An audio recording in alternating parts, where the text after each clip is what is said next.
Muito bem, muito boa tarde, muito bem-vindo, todos e todas, sejam bem-vindos a mais essa aula de História comigo, professor Valbe Silva Pimentel. E a gente vai dar continuidade, então, nós estamos falando aí de História Moderna, mais exatamente da passagem da História Moderna para a Contemporânea. Nas aulas anteriores, nós falamos, por exemplo, sobre o iluminismo, falamos na aula passada sobre a independência das 13 colônias inglesas, né? Aquilo que depois viria a se chamar de Estados Unidos da América. E hoje a gente vai dar continuidade a esses processos revolucionários, falando um pouquinho então aí sobre a Revolução Francesa, a grande Revolução Francesa. É interessante você perceber algumas semelhanças, né, dos princípios, das ideias que foram utilizadas, né, na Revolução Francesa com as ideias, os princípios elencados lá na independência das 13 colônias inglesas. Porque é muito importante você perceber que nós estamos vivenciando aqui o que a gente chama de revoluções burguesas. O que são essas revoluções burguesas? Essas revoluções burguesas começaram lá com as revoluções inglesas, né, onde o absolutismo monárquico, o antigo regime inglês acabou, porque no final de contas o rei continuou existindo, né, na Inglaterra, né? É a monarquia constitucional parlamentar. Só que esse rei já tinha seus poderes limitados. Essa é a palavra-chave. Os privilégios também foram abolidos lá na Inglaterra. Então, quer dizer, a gente tem aí a queda do antigo regime e nós temos assumindo o poder quem? A burguesia, né? Que agora começa, é claro, né, governando, buscando atender aí as suas demandas, né? As suas, as suas, como a gente pode chamar, enfim, os seus interesses, né? Os seus interesses burgueses, capitalistas, beleza? Então, revoluções burguesas começaram lá com as revoluções inglesas, e aí, quando o iluminismo vem no século XVIII, né, inspirado também, sobretudo, pelas ideias, né, de John Locke, né, do liberalismo político, essas ideias iluministas estão criticando o antigo regime, né, o absolutismo monárquico, a sociedade baseada em privilégios de classe, né, você lembra aí que a nobreza, o plebe tinha privilégios, né, ainda no século XVIII, que mais? O iluminismo vem criticando também o mercantilismo, né? Você lembra que o iluminismo vai pegar o quê? A liberdade comercial, né? O liberalismo econômico, lá com Adam Smith, só, né? Então, quer dizer, esses princípios iluministas vão ser usados onde? Lá com a independência das 13 colônias inglesas, que a gente comentou na aula passada, né? Usaram o princípio do liberalismo político, do John Locke, para justificar o porquê deles estarem se separando da Inglaterra, não se viam representados pelo parlamento inglês, muito menos, né, claro, se viam como súditos do rei inglês, enfim.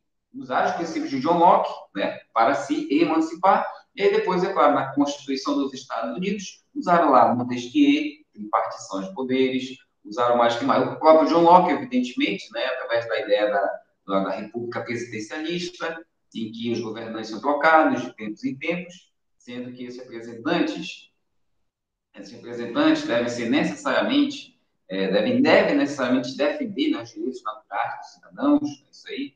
Que mais? O Voltaire, o princípio de Voltaire, a liberdade de expressão, que é um dos princípios consagrados pela Constituição dos Estados Unidos, né? E aí, hoje a gente vai continuar, então, falando das revoluções burguesas, que foram inspiradas pelas ideias feministas, falando um pouquinho da Revolução Francesa. Beleza? Tá ligado? Então, vamos lá, vem comigo. Vamos lá entender, então, esse assunto que é top, é assunto que geralmente cai em provas, né? Quando eu falo em provas, eu falo em Enem, falo em FUVEST, ESP-SEX, né? Que de repente pensa em ficar no exército, por exemplo. Né? Então, é um assunto muito importante aí, sempre importante chamar a atenção, beleza? Vamos lá, então. Revolução Francesa. E aí, é claro, quando a gente fala em Revolução Francesa, logo de cara vem esse lema, né, consagrado. Todo mundo já ouviu falar. Liberdade, igualdade, fraternidade. Se consagrou como o lema da Revolução Francesa. Né? A liberdade, liberdade de expressão, a liberdade política, liberdade.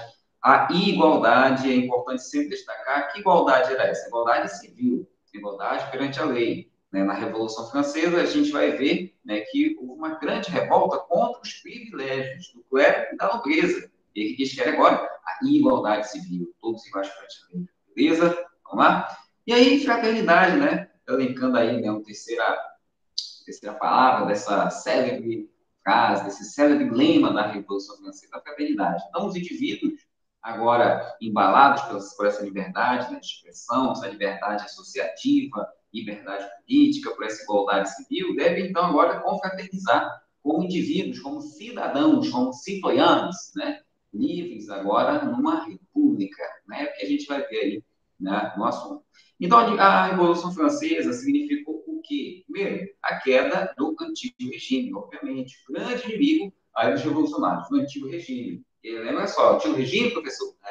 Absolutismo, a sociedade de privilégios, também o mercantilismo, por que não? Porque essa burguesia, além de querer igualdade civil, queria também acabar com tudo aquilo que atrapalhava o desenvolvimento capitalista da França. E isso necessariamente perpassa aí, né, pela igualdade civil, enfim, pela queda do antigo regime, tudo aquilo que fazia, né, com que o Estado interferisse na economia, por exemplo, todos aqueles aparatos ainda feudais que ainda existem na França que deixam de existir com a Revolução Francesa.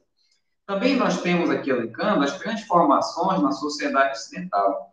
A Revolução Francesa vai inspirar uma série de revoluções, não só na Europa, como também, sobretudo, né, poderia dizer, na América. Né? Então, o processo de independência do Brasil, né, da América Portuguesa, o processo de independência das colônias hispânicas, todas vão ser inspiradas, de uma forma ou de outra, pelo Iluminismo e também pela Revolução Francesa, né, em termos aí de evento histórico. Né? Aqui no Brasil, inclusive, vai ter, né, aí a Conjuração Baiana, por exemplo, que vai ser inspirada pela Revolução Francesa. Expansão das ideias liberais pela Europa e pela América, né? Definitivamente devido a esse processo revolucionário que eu acabei de citar. A Revolução Francesa é o que? Uma revolução burguesa, como a gente pontuou no início da aula, que em alguns momentos se aproximou dos interesses populares. É o que a gente vai ver então. Né? Então, a Revolução Francesa teve as suas fases. Numa das fases, a gente vai chamar muita atenção para isso, na fase da chamada Convenção Nacional, a fase lá do terror jacobino. Vários interesses populares vão ser atendidos, como o voto universal, né? O voto para todos os homens, no caso, as mulheres não votavam ainda, mas voto para todos, independentemente de renda. Né? O ensino público gratuito para todos, a abolição da escravidão nas colônias francesas. Vamos ter também a questão da lei do máximo, né? Que tentava tabelar o preço dos gêneros alimentícios, possibilitando que as pessoas pobres comprassem os alimentos, comprassem o pão, tabelando também os preços de aluguéis. Então, vamos ter também essa aproximação com essas classes populares. É o que a gente vai ver aí, beleza? E aí, claro, esse memezinho só para você lembrar, né, que a Revolução Francesa, bem como a independência das três colônias inglesas, e bem como vários outros eventos históricos que a gente vai ver ainda pela frente, vão ser todos filhos, né? Filhotes, olha só, de quem, né? E, claro, ó, do iluminismo, né? Só para um memezinho, só para você lembrar isso aí, né? Ficar bem claro na sua mente. Muito bem, causas da Revolução Francesa. Vamos lá. Causas ideológicas, é claro, o iluminismo. Beleza? Gente, podemos dizer que os principais filósofos, né? Principais filósofos iluministas eram franceses, né? O Montesquieu, o próprio Voltaire, né? Vão ser grandes representantes aí do iluminismo. Tem Diderot, Jean d'Alembert, que vão organizar a enciclopédia, né? Também eram franceses. Então, quer dizer, o iluminismo vai ter uma ligação extrema, profunda com a Revolução Francesa. Não dá nem para entender a Revolução Francesa sem falar do iluminismo. Por isso que a gente já estudou. Caso você não lembre, depois reveja a nossa aula sobre o iluminismo. Lá no canal do YouTube. Aí no canal do YouTube que você vai ver, tá bom? Causas políticas, o absolutismo monárquico. Bacana. Quem era o rei na época? Era o rei Luís XVI, certo? Era da dinastia de Bourbon, neto do grande rei Luís XIV. O Luís XVI era um rei absolutista, ou seja, quer dizer o quê? Que a França não tinha constituição, que o rei ele centralizava os poderes em suas mãos, então ele governava, ele criava leis, e podia mandar a gente para a prisão se ele quisesse. Não gostei, você está criticando muito o regime, vou te mandar para a prisão. Ele podia. E aí, claro, o absolutismo monárquico também pode ser elencado como uma das causas da Revolução Francesa. E como causas sociais, nós temos aqui a divisão da sociedade nos chamados três estados, os três estados, sociedade de privilégios. Né? Então, na França, por exemplo, tinha lá o primeiro estado, que era o clero, lembra lá os membros do clero. O segundo estado, que era quem? A aristocracia. Lembra sempre dessa palavra, aristocracia. Aristocracia que também a gente pode falar como nobres, tá certo? Mas é importante ter essa palavra em mente, aristocracia, porque às vezes eles usam em provas, né? E mesmo quando você lê algum texto, algum assunto, é bom sempre lembrar o que é aristocracia, porque vez ou outra fala desse nome, né? E a aristocracia quem eram? Eram os nobres. E aí que é um detalhe, por que isso revoltava tanto os franceses? Porque esses grupos sociais, esses dois grupos sociais, eram cheios de privilégios. O que isso quer dizer? Quer dizer, por exemplo, que a nobreza, né, e o clero, por exemplo, eles recebiam pensões do Estado só pelo fato de serem membros do clero ou serem nobres. Eles podiam cobrar impostos feudais em suas terras, tá certo? Então, dentro da França, mesmo sendo o Estado já centralizado, ainda havia terras que eram praticamente feudos, né? Apesar de obedecer ao rei, apesar de usar a moeda do reino, né, do Estado, mas ainda tinha esses privilégios feudais. E aí a Revolução Francesa vai contra essa ideia dos privilégios, beleza? E aí, é claro, quem suportava o peso de todos? O terceiro estado. Galera, o que era o terceiro estado? Perceba bem, o terceiro estado são todos aqueles que não são nem do nobres e muito menos do clero. Ou seja, estão os trabalhadores rurais, trabalhadores urbanos, mas também burgueses, tanto a alta quanto a baixa burguesia, apesar de que alguns burgueses, muito ricos, da alta burguesia, alguns deles chegavam a comprar títulos de nobreza, mas eles eram chamados de nobreza de toga, né? Eles até eram nobres, só que a sua condição de nobreza não passava para os filhos, era só ficava ali, né? Mas, em exceção dessa nobreza de toga, né, que a gente considera que no nosso estudo, para não ficar muito detalhado, né, que precisa, a burguesia fazia parte do terceiro Estado. E aí a burguesia vai se revoltar. Por quê? A burguesia queria condições de empreender seu crescimento, né, seu desenvolvimento capitalista, mas também porque a burguesia se achava injusto. Só a burguesia, só o terceiro Estado tem que pagar os impostos para custear o luxo do primeiro e do segundo Estado, fora da nobreza cortesã, que a gente vai falar já no próximo slide. Então, quer dizer, a nobreza, né, a burguesia, perdão, a burguesia, lembra o burguês, os comerciantes, tá certo? Atividades econômicas, burguesia, tá legal? Queria a igualdade civil, por isso que essa divisão da sociedade nos três estados foi uma das causas da Revolução Francesa. Tá joia? Vamos lá? Causas econômicas, e aí, meus amigos, aqui né, nós temos aquilo que nós chamamos de estopim da Revolução, aquilo que já foi, né, o fim da picada, né? O pingo d'água que faltava para o copo transbordar, as causas econômicas que estava rolando. Veja, a França tinha participado um tempo atrás da chamada Guerra dos Sete Anos, que inclusive era outra dos 15, o pai do 16. E aí, essa guerra dos 7 anos provocou um grande déficit econômico na França. Por quê? A França gastou muito dinheiro nessa guerra e não ganhou nada, saiu perdedor dessa guerra. E aí, claro, isso vai gerar uma crise econômica, porque a França vai gastar muito dinheiro na guerra, vai sair perdedora, e mesmo assim, né, a nobreza, o clero, a nobreza cortesã, o rei vivia num maior luxo, enquanto a França vivia num caos econômico, tá certo? Além disso, a França também participou da independência dos Estados Unidos, né? A independência das três colônias inglesas, que a gente comentou na aula passada. Se você não lembra, dá uma olhadinha no vídeo, no YouTube, ok? E qual detalhe? A França participou, ajudou os colonos na independência. Opa, vitória, os colonos se tornaram independentes, show de bola. O que a França ganhou com isso? Né? Praticamente nada, certo? Praticamente nada. Não teve nenhum resultado econômico para a França. Pelo contrário, o resultado econômico que teve foi mais prejuízo. Porque a França ajudou, gastou dinheiro, mas não teve nenhum retorno econômico. Então, isso também vai gerar crise econômica. Além, é claro, da nobreza cortesã, dos cortesãos. Gente, a nobreza cortesã são aqueles nobres que viviam com o rei, Luís XVI, no Palácio de Versalhes. Eles gastavam muito dinheiro com seu luxo, com roupas caríssimas, com banquetes, que era feito todo dia, nem deixava final de semana, né? Não era final de semana, era todo dia. Banquetes enormes, gastavam muito dinheiro. E quem pagava? Somente o terceiro Estado. Olha aí a revolta, tá entendendo? E aí, veja bem, além de toda essa crise econômica, para piorar a situação, na década de 1780, para ser mais exato, né, 1787, 1788, teve uma grande crise de abastecimento na França. Gente, a França, nessa época, era o país com a maior população da Europa, certo? É evidente que a maioria da população era do terceiro estado, e do terceiro estado, a maioria do terceiro estado era pessoas pobres. E aí, o que aconteceu? Houve invernos muito rigorosos, né, que não estavam aí calculados, né, para os agricultores, que trouxeram grandes prejuízos para as colheitas. Resultado disso foi justamente que as colheitas foram muito insatisfatórias, colheram muito pouco alimento.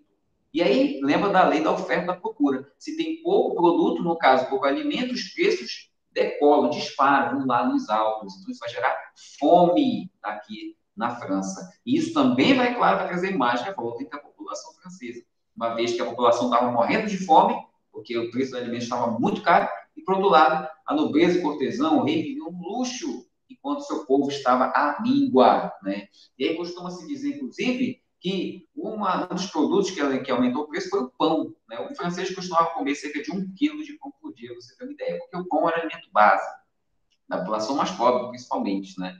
Costumava ser o alimento mais barato, porém até o pão ficou caro. E quando o pão ficou caro, a população começou a se revoltar, começou a invadir depósitos de trigo, por exemplo, começou a invadir padarias, a matar pessoas, né? Então, diante desse caos que estava instalado na França, né? E aí perceba, mesmo diante de todo esse caos, mesmo diante de toda essa situação, continuavam existindo relações feudais, tanto no campo quanto na cidade. Ou seja, mesmo diante de toda essa crise, nada mudava aqui na França. Quem era privilegiado continuava privilegiado, quem vivia no luxo continuava vivendo no luxo, e foi justamente isso que acabou, então, causando um estopim para o início da Revolução. Diante de toda essa crise que o reino passava, que a França passava, o rei Luís XVI não teve outra escolha, senão convocar os chamados Estados Gerais. Vamos lá, sai comigo. Convocação dos Estados Gerais. Veja, o que eram os Estados Gerais? Os Estados Gerais eram uma Assembleia de Representantes. Ao contrário da Inglaterra, que já tinha um parlamento, a França não tinha um parlamento fixo. Então, o que a gente chamaria de parlamento na França, que era os Estados Gerais, só se reuniu quando o rei decidia convocar, beleza? Eram os Estados Gerais. E aí, é claro, vem representantes do primeiro Estado, representantes do segundo Estado, e como também representantes do terceiro Estado, ok? Então, Luís XVI, diante dessa crise, convocou os Estados Gerais. Vamos discutir o que é melhor para a França. Vamos! Beleza. Convocou os Estados Gerais. E aí, cada representante, cada deputado eleito, eles iam para a reunião que acontecia no Palácio de Versalhes, cerca de 20 quilômetros de Paris. Era no Palácio de Versalhes, onde morava o rei, com a família real, todo mundo tá certo? Então, todo mundo foi para o Palácio de Versalhes, tá? E eles costumavam ir geralmente com uma espécie de chamado era o caderno de súplicas, né? O que acontece? Cada deputado vinha de uma província, né, da França, e ele ia trazendo as reclamações da população da província, certo? Então as pessoas iam levando as reclamações para os Estados Gerais. O que aconteceu? Uma das principais reclamações era justamente essa desigualdade que existia, né? Essa sociedade de privilégios que ainda existia. E aí, qual o detalhe? Que boa parte dos franceses eram contra, é claro, a manutenção desses privilégios, né, dessas classes privilegiadas. É justamente por isso que uma das primeiras coisas, quando os Estados Gerais se uniram, uma das primeiras coisas que o terceiro Estado trouxe na pauta de discussões era o sistema de voto. Por quê? Veja, o terceiro Estado queria o que a gente chamava voto por cabeça. Nas reuniões dos Estados Gerais, quando havia alguma votação, o voto era por Estado. Ou seja, perguntava, primeiro Estado, o que você vota? Qualquer coisa que seja, né? Votava tal coisa, né? Segundo estado, você vota como? Votava tal coisa. Geralmente votava a mesma coisa que o primeiro estado. Terceiro estado, o que você acha? Eles votavam outra coisa discordando do primeiro e segundo estado. Mas acontece que nesse sistema, o primeiro e o segundo estado acabavam mantendo os seus privilégios. Uma vez que o terceiro estado acabava ficando isolado, porque os interesses do terceiro estado eram muito diferentes dos interesses do primeiro e do segundo estado. Vocês estão entendendo? Então, é por conta disso que uma das primeiras coisas que o terceiro estado levou para a reunião dos Estados Gerais foi a questão de mudar o sistema de voto. E aí, o terceiro Estado quis, então, o quê? O voto por cabeça. E isso era muito bom para o terceiro Estado, porque, veja, o terceiro Estado, segundo alguns cálculos, né, dos historiadores, equivalia a cerca de 97% da população francesa. 2% apenas fazia parte da nobreza e 1% apenas fazia parte do clero. Então, quer dizer, o terceiro Estado tinha muito mais representantes que o primeiro e o segundo Estado juntos. Então, por isso que era melhor o voto por cabeça. O terceiro Estado, então, trouxe, queremos o voto por cabeça. Nós vamos decidir conforme o número de deputados, né, que votarem aí. E aí foi aquele furdunço, porque isso necessariamente significaria uma ameaça aos privilégios do primeiro e do segundo Estado. E aí, claro, quem também tinha medo de perder esse privilégio? O rei da França, Luís XVI. Luís XVI, então, ficou com muito medo diante dessa radicalização do terceiro Estado. O terceiro Estado queria mudar as coisas e sabia que para mudar, né, para melhorar a situação na França, tinha que passar necessariamente aí pela mudança do sistema de voto. Tinha que passar necessariamente pelo fim dos privilégios do primeiro e do segundo estado. O que foi que o rei Luís XVI fez? Ele dialogou? Ele conversou? Não, ele mandou fechar a reunião dos Estados Gerais, dissolver os Estados Gerais, olha só, né? Luís XVI, terceiro estado, ó, né? Não, vai todo mundo para casa, não vai ter reunião, acabou os Estados Gerais, vocês não se comportam, né? Veja, Luís XVI estava com medo de perder seus privilégios, e é claro também o primeiro e o segundo estado tinham esse medo, né? O terceiro estado, porém, não desistiu, né, do que queria. Mesmo diante dessa tentativa do rei Luís XVI de dissolver os Estados Gerais, de acabar com a reunião, mandar todo mundo para casa, decidiu se reunir no salão, no chamado Salão do Jogo de Bela, né? O Salão do Jogo de Bela, onde o terceiro estado decidiu fazer o quê? Escrever uma Constituição, formar uma Assembleia Nacional Constituinte, beleza? Então, perceba, o terceiro estado decide, então, olha, vamos fazer uma Constituição para a França. O rei quer acabar com a reunião, não, né? Nós vamos sentar, vamos fazer uma Constituição, vamos limitar o poder do rei agora. É aí que o negócio, né, o bicho começou a pegar.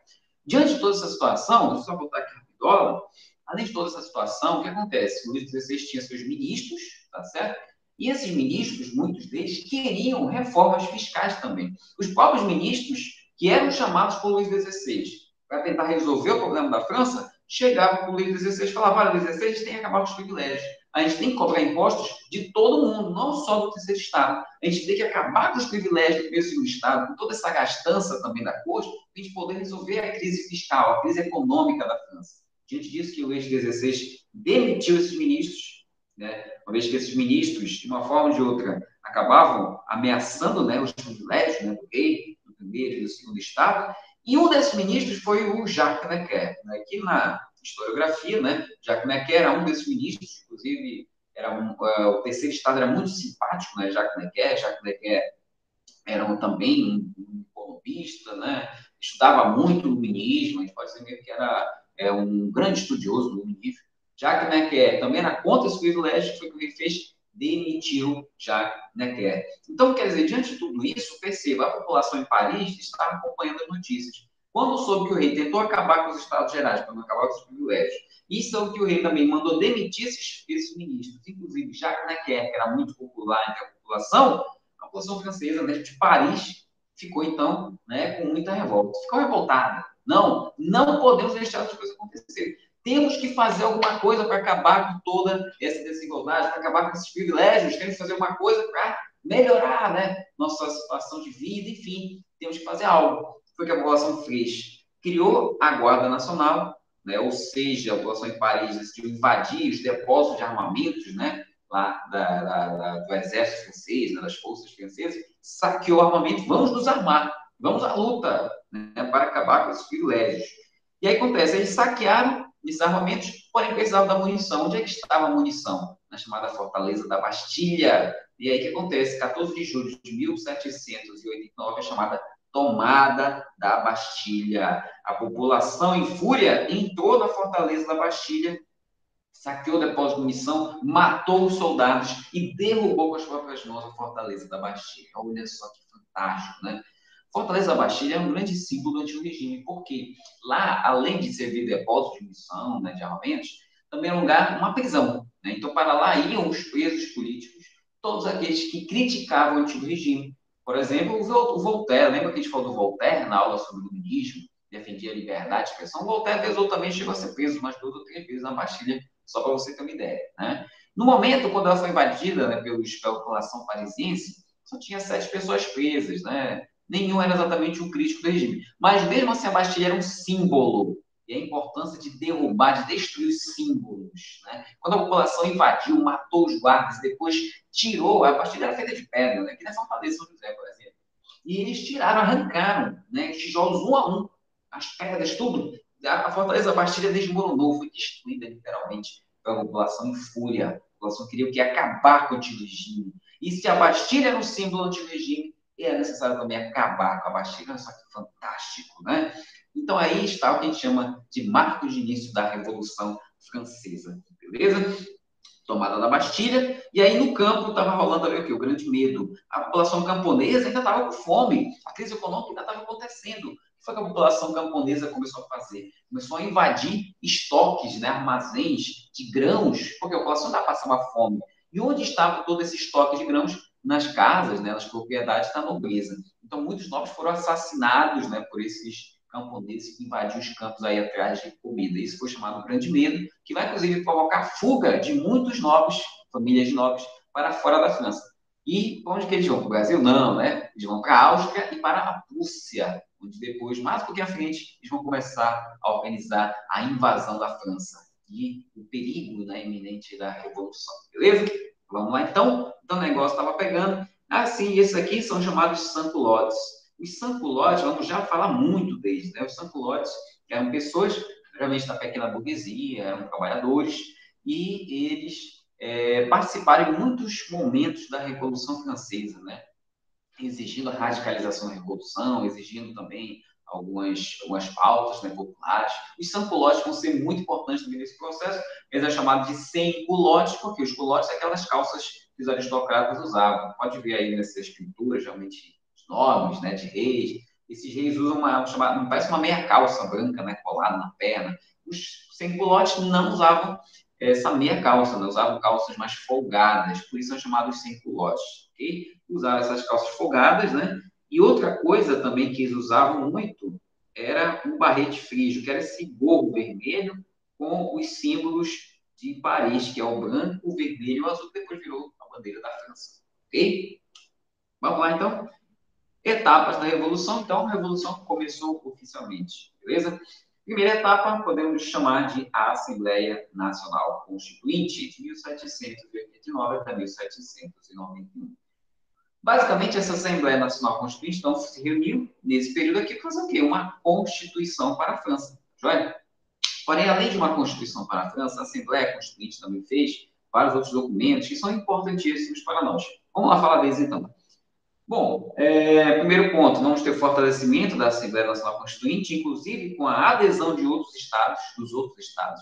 O terceiro estado começou tudo, porém membros do primeiro e do segundo estado acabaram aderindo também, porque viram que era movimento sem volta, né, que estava acontecendo. Essa Assembleia Nacional Constituinte foi responsável por trazer a extinção dos privilégios feudais, acabaram finalmente com os privilégios que tanto odiavam, né? Nesse momento também vamos ter a fuga de muitos nobres da França, como a gente comentou já.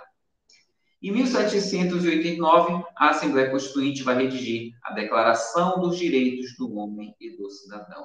Um documento importantíssimo, tão importante que até hoje ele é visto como um princípio da ideia de direitos humanos, para você perceber. Então, vai ser um dos primeiros documentos em que os princípios iluministas vão ser institucionalizados, vão ser colocados na letra da lei, em outras palavras. Aqui vai se consagrar, por exemplo, a igualdade perante a lei, o direito à propriedade privada, a resistência à opressão, a liberdade de expressão, todos aqueles princípios iluministas que a gente comentou nas aulas passadas vão ser elencados aqui na Declaração dos Direitos do Homem e do Cidadão, né, que está aqui, né, o nome, beleza? Documento muito importante, não se esqueça. Outra coisa importante também é que em 1789 as mulheres de Paris vão forçar a mudança da família real para o Palácio das Tulherias em Paris. A família real morava em Versalhes, como a gente comentou, ficava a cerca de 20 quilômetros de Paris. Então, Versalhes ficava longe da população. E aí, enquanto a Assembleia Constituinte trabalhava lá no salão do jogo de Pella, um grupo de mulheres saíram de Paris e foram para os portões do Palácio de Versalhes tentar falar com o rei, uma vez que a comida continuava cara, a crise econômica continuava afligindo, sobretudo a população mais pobre.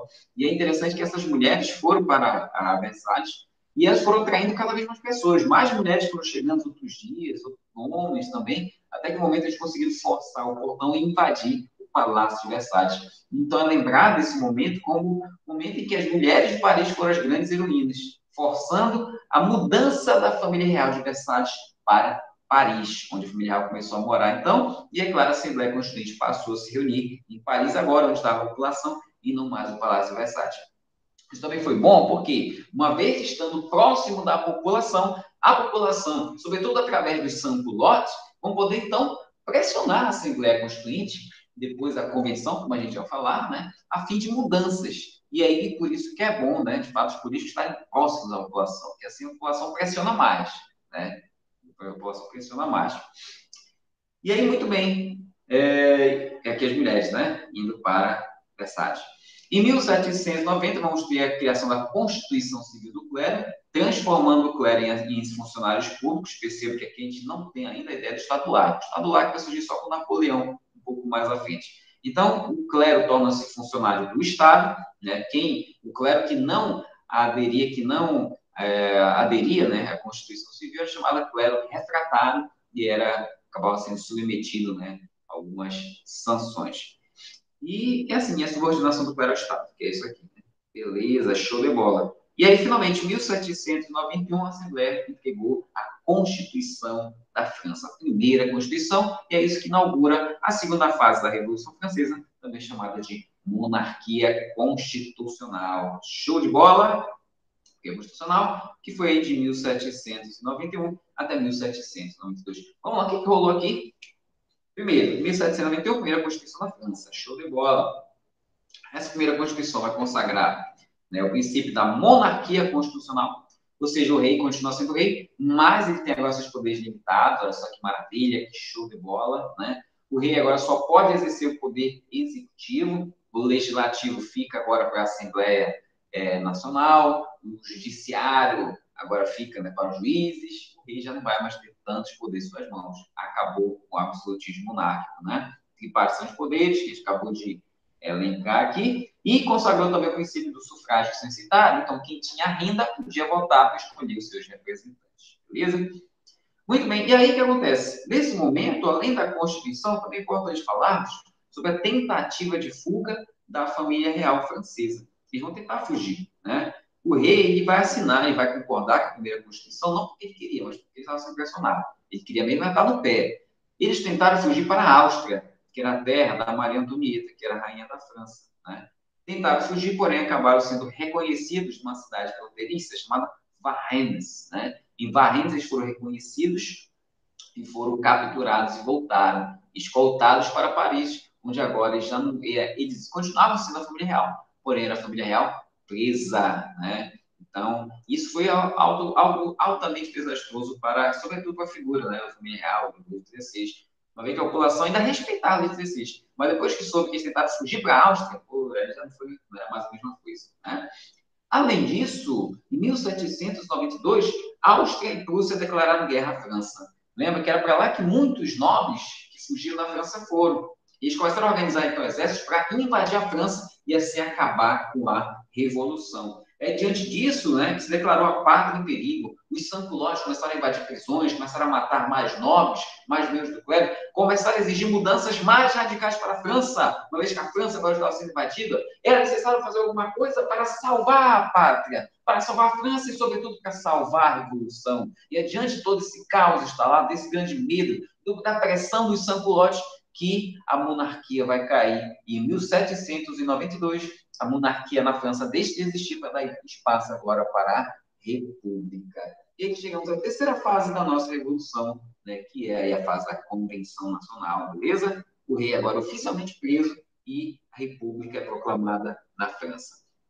E aí chegamos talvez a fase principal, mais conhecida também, muitas vezes a mais cobrada, também provas, né, como a Enem, FUVEST, companhia, que é a fase da Convenção Nacional. Vamos lá, Convenção Nacional, 1792 até 1795. O que vai rolar então aqui? Veja bem, a França deixou de ser uma monarquia, o rei agora está preso, não temos mais rei, a França virou uma república, tá joia? E aí, a Assembleia Nacional, que era responsável pelo poder legislativo, tornou-se agora a Convenção Nacional. Tá joia? Convenção Nacional. A Convenção Nacional vai dar uma divisão que já existia desde a Assembleia Nacional, mas que vai continuar existindo, que é a divisão de direita, esquerda e o centro. Olha só, quem nunca ouviu nessa discussão, discussões acaloradas, né? Fulano é de esquerda, ciclano é de direita, aquela coisa toda. Tudo isso de onde lá? Na Revolução Francesa, olha só. Por quê? Lá na Convenção Nacional, quem sentava-se à direita era, né, em sua maioria, o chamado Clube dos Girondinos. Quem eram os girondinos? Os girondinos eram deputados, geralmente pertenciam a alta burguesia, eles eram mais conservadores, por exemplo. Tanto é que os girondinos queriam o retorno do rei ao cargo de rei da França, queriam a volta da monarquia, certo? Então, eles eram mais conservadores, eles eram a favor do voto censitário, através da renda, né? Então, queria a pobralhada longe, né, do processo eleitoral, era o interesse dos girondinos. A esquerda, né, direita, no caso, né, estavam os girondinos, a esquerda já estava quem? Chamados jacobinos. O Clube dos Jacobinos, né, ou montanheses, também chamado Clube dos Cordeliers. E a esquerda, gente, era aqueles representantes mais das classes populares. Estava ali a baixa burguesia, média burguesia, profissionais liberais, como médicos, advogados, como professores, artistas também. Eles eram mais favoráveis aos interesses populares. Então, os jacobinos, por exemplo, queriam o voto universal, eles queriam que mais pode citar, o voto universal, queria manter a república, né? Eles eram mais radicais também nesse princípio, eles eram a favor de uma reforma agrária, né? Então, jacobinos eram a esquerda, tá bom? E no centro estava quem? O pântano, também chamado de planície, certo? E aí o pântano planície era aqueles deputados que ficavam ali, digamos, ficava ali em cima do muro, né? Uma hora votava com os jacobinos, outra hora votava com os girondinos, de acordo aí com os interesses, de acordo com quem estava mandando aqui no poder. Joia? Foi aí que surgiu então essa divisão entre direita e esquerda. E qual detalhe, pessoal? Os jacobinos eram radicais, lembra? Inclusive, eram muito próximos dos sans-culottes, aquela galera mais radical, chapeuzinho vermelho, ou vermelho, né? Calças furadas, lembra que a gente comentou? E impressionado pelos sans-culottes, os jacobinos também, né, vão aí pressionar a convenção a fim de levar o rei à guilhotina. Nesse tempo já existia a guilhotina. Como era dizendo, a guilhotina foi criada nesse tempo, né? O que acontece? Era desejo dos revolucionários que todo mundo morresse da mesma maneira, na mesma maneira. Então, quer dizer, queriam que todos fossem iguais, tanto na vida como também na morte, diziam. E aí, por conta disso, né, que criou-se uma máquina de matar, que era a guilhotina. Foi criada por um médico, né, Joseph Ignace Guillotin, e aí dizia-se, né, que queria uma morte rápida, uma morte sem dor, né? E por conta disso que eles substituíram, então, a decapitação por machado, né, como era comum, ou por espada, pela decapitação através dessa máquina chamada guilhotina. Okay? E aí, qual o detalhe? Os jacobinos conseguiram aí, pressionar, né, a convenção a fim de levar o rei Luís XVI a julgamento. O Luís XVI foi levado a julgamento e foi condenado por traição, certo? Por conta disso que ele foi guilhotinado aqui em 1793. Olha, rei foi guilhotinado. Além disso, no plano externo, se organizava-se a primeira coligação contra a França, composta aí por Áustria, Rússia e também a Inglaterra, que começava a temer o avanço da Revolução pela Europa, por isso que eles começaram a invadir a França, a fim de acabar com a Revolução, beleza? Temos também um aumento dos problemas internos e externos, porque a crise econômica continuava acontecendo, o alimento continuava caro, a população passava fome, isso foi também gerando mais radicalização entre a população. E é diante de toda essa radicalização da população com medo da invasão, né, dos inimigos externos da França, né, também vivendo de forma precária, com tanta pobreza, crise econômica, diante disso que os jacobinos conseguiram assumir o poder definitivamente aqui da convenção, já aqui em 1793. Quando os jacobinos assumem o poder com o apoio de Sans-Culottes, é que começa a chamada Convenção Montanhesa, ou Convenção Jacobina, de 1793 até 1794. Essa, sem sombra de dúvida, é a fase mais radical da Revolução, a fase mais sanguinária, mas também a fase mais popular. Os jacobinos, como a gente comentou, eram representantes da população em geral, né? Então, aqui vamos ter criação de novas medidas, medidas populares, como, por exemplo, vamos ter a criação de uma nova Constituição, vai ser a segunda Constituição francesa, trazendo agora o sufrágio universal. Então, quer dizer, os jacobinos vão trazer o voto para todos, né, independentemente de renda. Além de tudo isso, a gente vai ter também, né, outras medidas populares, como a abolição da escravidão nas colônias francesas, certo? A abolição da escravidão, o ensino público gratuito, né, para todos. Então, vamos tentar fazer uma pequena reforma agrária, a lei do máximo, tabelando os preços dos alimentos, dos aluguéis, possibilitando aí, né, que a população pudesse comer, se alimentar, morar, né, dignamente, pelo menos tentar, né? Então, os jacobinos vão trazer uma série de medidas populares. Mas, além disso, eles também vão trazer mudanças a fim de manter o seu poder. e manter a continuidade da revolução, beleza? Uma dessas medidas, por exemplo, vai ser a criação aqui desses três órgãos muito importantes para a revolução: o Comitê de Salvação Pública, o Comitê de Salvação Nacional e o Tribunal Revolucionário. O Comitê de Salvação Pública, né, que seria responsável, digamos, por governar a França, o Comitê de Salvação Nacional, responsável por organizar a defesa contra os inimigos externos, austríacos, prussianos, ingleses, e o Tribunal Revolucionário, porque agora vai ser implantada uma coisa chamada terror. O que foi o terror? O terror revolucionário, o terror daqui da Revolução Francesa, vai ser uma grande perseguição feita para pegar qualquer um, né, que estivesse aí tramando contra a Revolução. Então, qualquer pessoa que fosse uma contra-revolucionária, uma anti-revolucionária, seria presa e guilhotinada aí pelo Tribunal Revolucionário, tá certo? E aí começou, então, o terror, beleza? Muito bem, então percebeu que qualquer um... Aqui nós temos a radicalização da Revolução. Qualquer pessoa que fosse e que estivesse tramando realmente contra a Revolução, qualquer pessoa acusada apenas de estar tramando, se de fato está, era logo presa, processada, sumariamente condenada à guilhotina. Então, muita gente vai ser guilhotinada aqui. Né? Vamos ter o uso constante da guilhotina. A própria rainha Maria Antonieta, né, vai ser uma das guilhotinadas também, por exemplo. Outras pessoas como Olympe de Gouges. Olympe de Gouges era uma escritora francesa responsável por escrever a Declaração dos Direitos da Mulher e da Cidadã, onde ela fazia um grande manifesto a favor dos direitos das mulheres. Ela também vai ser guilhotinada, né? Até mesmo Lavoisier, que você deve ter estudado na química, né? Ele traz lá o princípio da conservação das massas, se não me engano é isso, né? Também um químico muito importante da era moderna, também vai ser guilhotinado, Lavoisier, e entre várias e várias e várias pessoas que vão ser mortas nesse período. Naquela época, tinha um jornal, inclusive, que circulava, muito popular, que era o Amigo do Povo, L'Ami de Pedro. Quem escreveu esse jornal, né, o editor-chefe, é esse aqui, o Jean-Paul Marat, esse cara bem aqui. E Jean-Paul Marat, ele costumava encher o seu jornal justamente com acusações. Né? Ele dizia que qualquer um que tivesse alguma acusação contra alguém, né, soubesse de alguém que estivesse clamando contra o andamento da Revolução Francesa, tinha que mandar o nomezinho do jornal dele, que ia publicar e mandar as autoridades prender a pessoa. Olha só que louco. Então, ele também, de certa maneira, acaba insuflando à população esse ódio. Ele usava o jornal para insuflar esse ódio, né? Para inflamar ainda mais os ânimos. E aí muita gente acabou sendo morta, né? Acusada pelo jornal dele, sem as pessoas saberem de fato se realmente era alguém, né, que era contra a revolução, enfim. Então, nesse momento, houve um banho de sangue. Muita gente foi morta, foi guilhotinada. O próprio Marat acabou sendo assassinado, né, pela Charlotte Corday, que era uma jovem camponesa que foi para Paris, ficou horrorizada com todo o espetáculo da guilhotina, né? E aí decidiu matar o Marat a fim de acabar com o terror, porém não deu certo, porque ela até matou o Marat, né? Só que ela acabou sendo guilhotinada também, o terror continuou existindo, e aí foi o que aconteceu. Né? Os jacobinos, nessa época, eram liderados por um cara chamado Maximilien Robespierre. Né? Robespierre é conhecido como o Incorruptível. Né?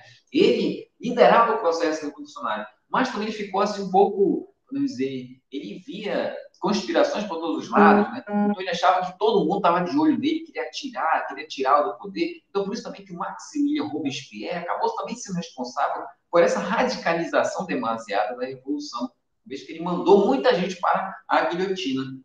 Chegou o momento começou a mandar até mesmo os próprios revolucionários, né? As próprias pessoas que lutaram na revolução, estavam ali desde o início, que criticavam Robespierre, né, pela sua radicalidade, até as pessoas começaram a ser guilhotinadas.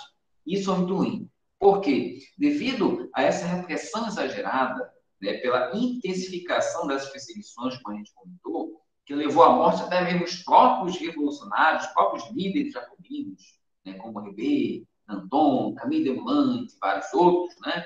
Isso acabou fazendo com que Maximilien Robespierre perdesse apoio popular, tá certo? Aqui a perda do apoio popular.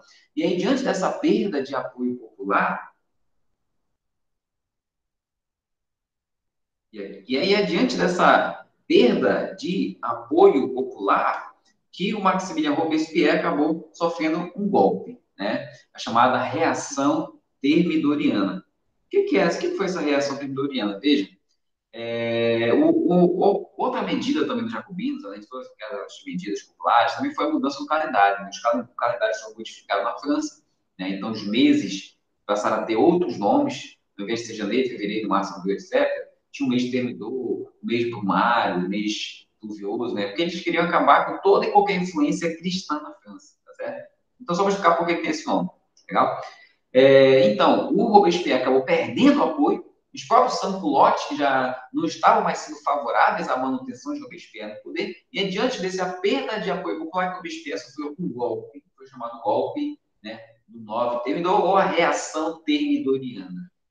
Então, na reação termidoriana, a alta burguesia representada pelo Pândano retomou o poder da Convenção Nacional. Robespierre sofreu o golpe, no outro dia ele foi guilhotinado, olha só, né, o cara que mandou tanta gente para a guilhotina, no final das contas acabou sendo também, né, guilhotinado, tá joia? Robespierre foi guilhotinado também, e aí a alta burguesia voltou ao poder, certo? Tivemos com isso, então, a anulação de várias decisões populares, né, com o retorno da alta burguesia ao poder, então várias coisas deixaram, né, de acontecer. Então, a educação tinha sido aberta, né, o povo voltou, né, a não existir mais, né, a educação pública gratuita, o voto que era universal voltou a ser censitário, enfim, tivemos vários retrocessos aqui nesse momento. E aí, em 1794, vamos ter a escrita da terceira Constituição, trazendo de novo o sufrágio censitário e criando agora um novo organismo de poder, que já não é mais a Convenção Nacional, mas sim o Diretório. E aqui a gente chega, então, na nossa terceira e última fase, já para a gente encerrar o assunto, a fase do Diretório, beleza? Percebe, então, que nós tivemos vários momentos na Revolução. Tivemos um momento da alta burguesia no poder, depois a baixa burguesia, das profissionais liberais assumir o poder, foi um momento de várias decisões populares, né, tomadas aí, a fase da Convenção Nacional, e agora, por fim, vamos para o Diretório. No Diretório, a gente vai ter hegemonia, olha só, dos girondinos, lembra lá dos conservadores que a gente comentou? Pois é, vamos ter hegemonia dos girondinos. Esses girondinos assumem o poder. Só que eles enfrentam várias dificuldades, né? A crise econômica, que continuava acontecendo, por exemplo. Entre 1795 e 97, vamos ter várias tentativas de golpes, né, de pessoas querendo trazer de volta a monarquia que tinha sido abolida, tá certo? Em 1796, inclusive, a gente vai ter a chamada Conspiração dos Iguais, que vai ser outra tentativa de golpe, liderada por Graco Babeuf, né? A Conspiração dos Iguais vai tentar trazer de novo os ideais jacobinos, né? Novamente os interesses populares, o voto universal, a reforma agrária, né? Eles vão tentar dar um golpe no diretório para implementar essas medidas, não vão conseguir, também vão acabar morrendo na guilhotina. Diante de tudo isso, então, o diretório, ele acabava se enfraquecendo cada vez mais, porque a França continuava muito instável, tá certo? Havia várias tentativas de golpes, seja das classes mais populares, seja também das classes mais conservadoras, e aí, diante disso, que o diretório sentiu medo. Medo de quê? Medo de repente, os jacobinos voltarem ao poder, ou de repente, do absolutismo retornar para a França. Diante disso, então, que decidiu-se então, entregar o poder para um jovem general, que era um jovem militar, que estava ganhando muito prestígio entre os franceses, um cara chamado Napoleão Bonaparte. Napoleão Bonaparte era um jovem oficial do exército, né? Quando teve lá aquele grande medo, né? Vários nobres fugiram da França, como a gente comentou, e aí vários desses nobres eram oficiais do exército. Diante disso, eles tiveram que promover rapidamente muitos soldados, né? Muitos jovens oficiais. Napoleão Bonaparte foi um deles. Napoleão Bonaparte havia conseguido, liderando o exército francês, Napoleão Bonaparte tinha obtido várias vitórias militares para a França. E aí, por conta disso, então, ele tinha muito prestígio da população. E daí que se pensou o seguinte, olha, vamos então entregar o poder para um militar. Vamos entregar o poder a Napoleão Bonaparte. Porque Napoleão Bonaparte vai poder trazer a estabilidade de volta para a França. Diante, então, desse discurso, que houve o chamado golpe do 18 Brumário. E aí, no golpe do 18 Brumário, o que aconteceu? Napoleão Bonaparte assumiu o poder, substituindo o diretório aqui pelo chamado consulado. Então, Napoleão assumiu o poder. Para quê? Ele finalmente trazer a estabilidade para a França e assim institucionalizar, manter, né, os avanços, os sucessos da burguesia. E aí, com isso, meus amigos, nós encerramos então o assunto. Chega ao fim a Revolução Francesa, vai começar a partir daqui a chamada Era Napoleônica, mas é assunto aí para nossas próximas aulas. Beleza, gente? Então, tá certo. Muito obrigado pela presença, né? Você que está assistindo, qualquer coisa pode comentar aí embaixo, qualquer dúvida pode comentar aí que a gente tira. E a gente se vê, então, na próxima aula, tá certo? E lembrando aqui, ó, Liberté, liberté, égalité e você, né? Opa, não, foi BRT, né? Abraço, fique com Deus e até a próxima. Tchau, valeu.